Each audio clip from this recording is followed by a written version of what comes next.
In a small town in the former Yugoslavia lived an aspiring young motor mechanic. He built Formula One model cars whilst dreaming of a chance to see the real ones. It provided solace and hope he would one day escape from the dreary, godless world his parents had taken him to as a young boy. The high-octane world of Formula One he watched on TV fueled that ambition, and he greatly admired the brilliance of driver Ayrton Senna. Senna became symbolic to him as a hero. He finished his apprenticeship, and with his first pay packet he bought tickets to go with his friend to the Hungaroring, Budapest. The excitement, the roaring crowds, and he fell in love completely.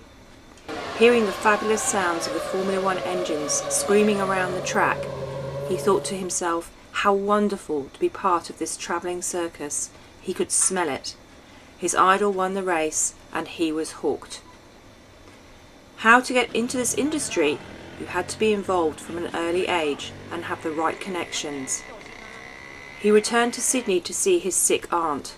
His cousins owned an opal shop.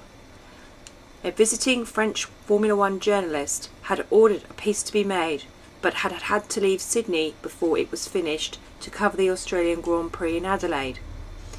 He offered as a favour to take the finished piece of jewellery to her in Adelaide.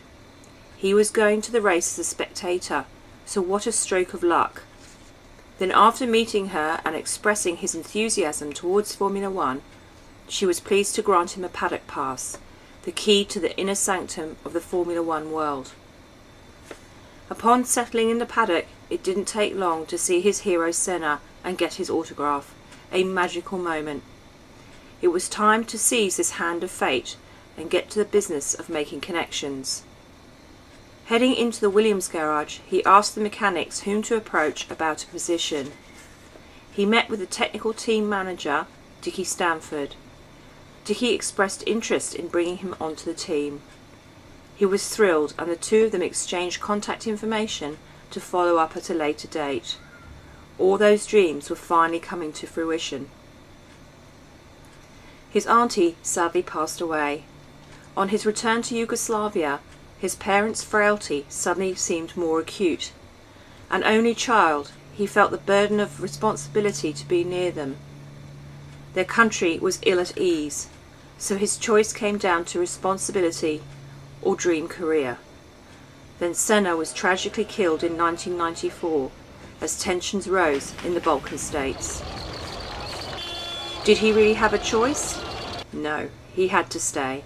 And as war broke out, he realised how calamitous it would have been for his parents had he left to join the circus. He got them out and back to Australia, leaving them all disaffected and financially ruined.